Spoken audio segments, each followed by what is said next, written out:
Bonjour à tous, bienvenue dans Côté Comics, l'émission où c'est toujours la fête. Sinon on parle aussi comics, et d'ailleurs au programme aujourd'hui on va commencer avec l'actu et les sorties comics, par moi-même. On passera ensuite à Thomas et sa rubrique J'ai lu pour vous, et on finira avec Jeff, un tout sur les Flash. C'est cool non? Allez, c'est parti.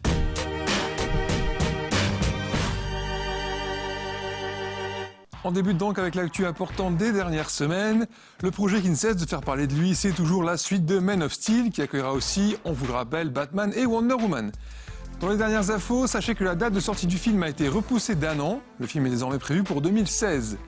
Gal Gadot, l'actrice qui interprétera la princesse Amazon, a elle signé pour 3 films, celui-ci, Justice League, mais aussi et surtout un film solo Wonder Woman.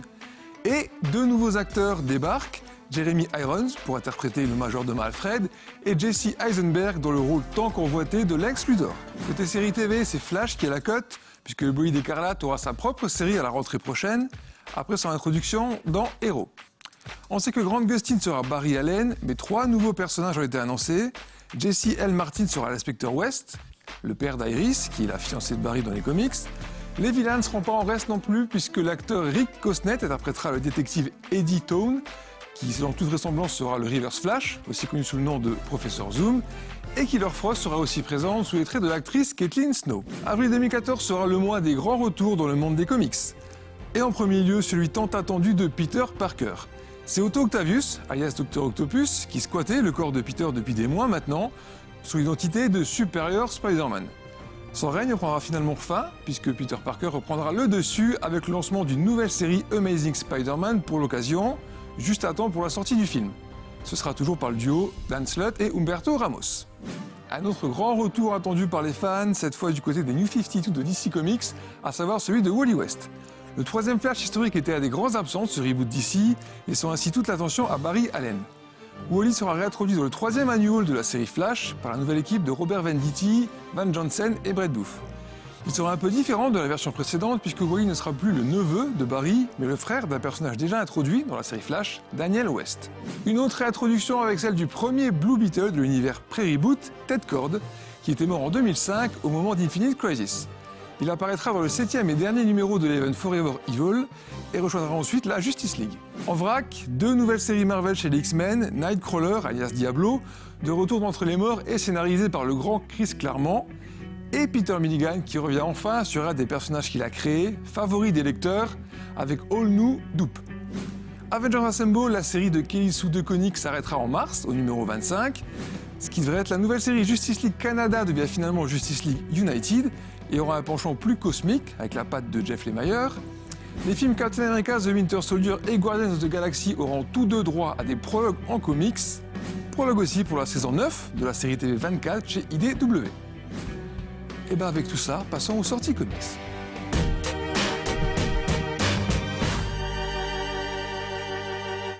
Alors que des titres comme DMZ ou Scalp arrivent à leur conclusion, Urban Comics débute la réédition d'un autre chef-d'œuvre du coffre-fort de Vertigo, Transmétropolitan.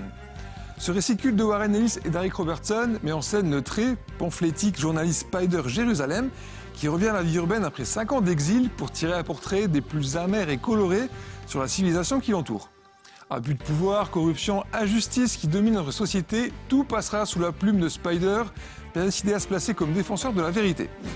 Une œuvre folle et enivrante à lire absolument, sortie prévue le 7 février. Après un court passage remarqué il y a de nombreux mois et la perte de son visage, le Joker est enfin de retour. Ça se passe dans le tome 3 de la série Batman intitulé Le deuil de la famille, en référence à un deuil de la famille, qui voyait à l'époque le Joker assassiner le jeune Jason Todd. Plus terrifiant que jamais sous trait de Greg Capullo, le Joker est de retour et s'attaque non pas seulement à Batman mais à toute la Bat Family. Un nouvel arc signé Scott Snyder qui arrive le 14 février pour passer une vraie bonne Saint-Valentin. Une série Marvel Now absente des magazines mensuels de Panini débarque en librairie, à savoir FF. Il s'agit de la 2e série de la franchise des 4 Fantastiques, écrite par Matt Fraction et dessinée par Mike Allred. Avant de partir pour leur voyage à travers le temps et l'espace, les 4 Fantastiques choisissent une équipe pour les remplacer, composée de Miss Hulk, Medusa, la nouvelle Miss Chose et Ant-Man. Ils vont devoir être à la hauteur de leur nouveau rôle et gérer les jeunes génies de la Future Foundation. Une série fraîche et fun dont vous pourrez découvrir les 8 premiers numéros dès le 5 février. Retour sur la fameuse trilogie de la franchise X-Men autour du personnage de Hope Summers, avec la sortie en librairie de La Guerre du Messie. C'est le moins connu des 3 crossovers situés entre le complexe du Messie et le retour du Messie. Il s'étend sur 2 séries, X-Force de Greg Kyle et Christopher Yost, et Cable de Duane Surseski. L'équipe d'X-Force de Wolverine est envoyée dans le futur par Cyclope pour retrouver la trace de Cable qui s'est enfui avec la petite Hope pour l'élever. Ils vont rapidement tous devoir s'allier pour contrer une menace bien plus grande que ce qu'ils imaginaient. Un récit moins indispensable que les 2 autres, mais qui reste de bonne qualité dans un temps plus sombre. A noter aussi qu'il sert de suite au Deluxe consacré à la série X-Force, le tout en librairie le 12 février. En bref, on notera la Fad Leven Age of Ultron, avec la sortie du magazine numéro 6, le 2e tome de la série au penchant écologique The Massive, le tome 2 du polar fantastique de Delcourt Temps Mort, tome 2 toujours pour Out There chez Glénat, tome 2 encore pour la série historique Kamandi, ou encore la fin de la série Scalp avec la sortie du tome 10. C'est tout pour l'actu et les sorties comics. Vous avez de quoi avoir des news et de quoi lire. C'est quand même parfait. Hein. On se retrouve donc très bientôt, dans 2 semaines, j'espère, si tout va bien. D'ici là, portez-vous bien. Salut tout le monde!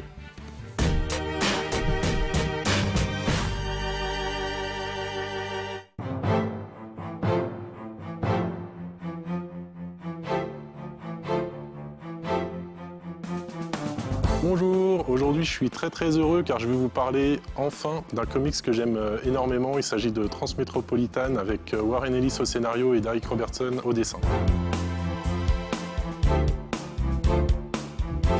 Alors Transmétropolitane, c'est une série futuriste dans laquelle on va en fait suivre les dérives sociétales et politiques qui pourraient nous arriver. Et on va suivre ça à travers un journaliste, donc Spider Jérusalem, qui est un journaliste qui s'était retiré du monde parce qu'il le dégoûtait, et qui va être forcé de revenir, retravailler, refaire du journalisme, car il a un contrat à honorer.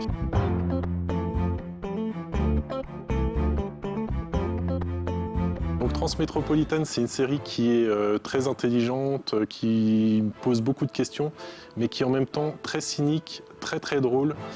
Grâce bien sûr au personnage principal qui est complètement déjanté.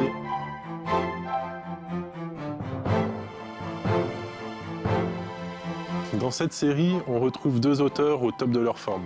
Warren Ellis, côté scénario, qui lit vraiment un scénar vraiment excellent, avec des dialogues, des monologues hyper percutants, hyper drôles. C'est vraiment du grand Warren Ellis.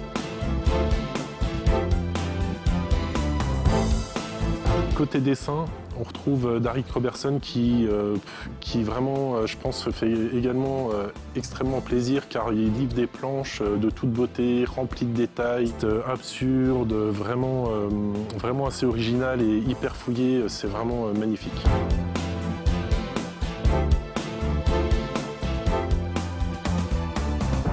Elle est rééditée aujourd'hui chez Urban. Je remercie Urban parce que l'édition est super belle. Ce sera une histoire complète en 5 albums. Donc l'édition est cartonnée, il y a des bonus, c'est pas très cher. Il faut vraiment se précipiter dessus parce que c'est vraiment un chef-d'œuvre.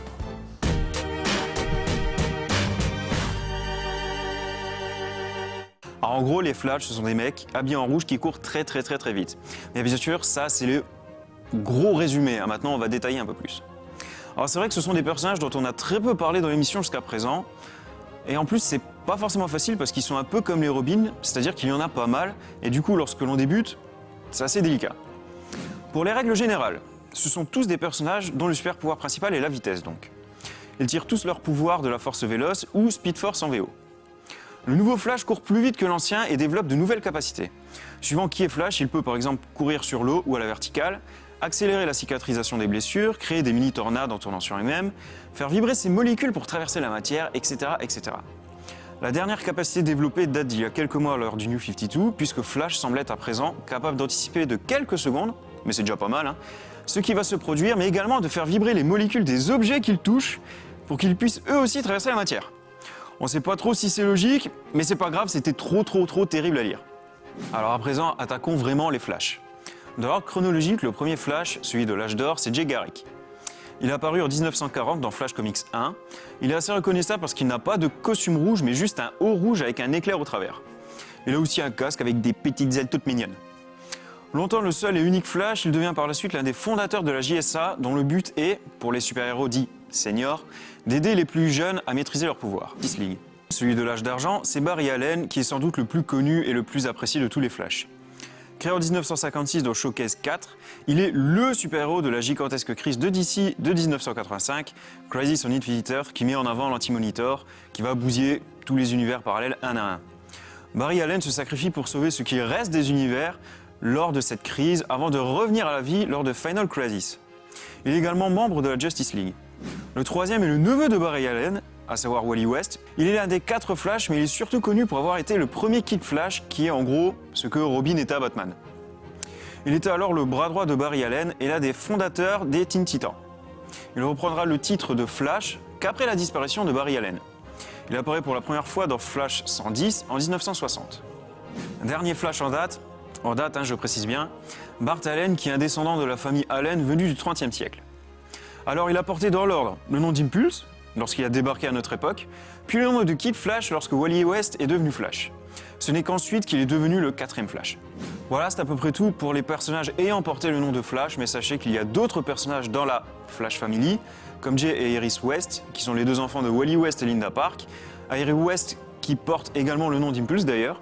Il y a aussi Jesse Chambers et Max Mercury qui eux aussi ont un lien avec la Force Véloce. Voilà, c'est terminé pour aujourd'hui, mais si vous avez d'autres questions, n'hésitez pas à nous rejoindre sur notre page Facebook. Bonjour Julien. Elle est quand même pas mal, qu'est-ce qu'il y a dessus sur Facebook? On est sur Facebook. Il y a nous, il y a Côté Comics. C'est pas mal déjà. En tout cas, moi j'aurais envie d'y aller. Ok, bon, je pense qu'avec ça c'est plutôt clair. Tout le monde va avoir super envie d'y aller quoi. En tout cas, on vous y attend avec grand plaisir. Ciao, bisous.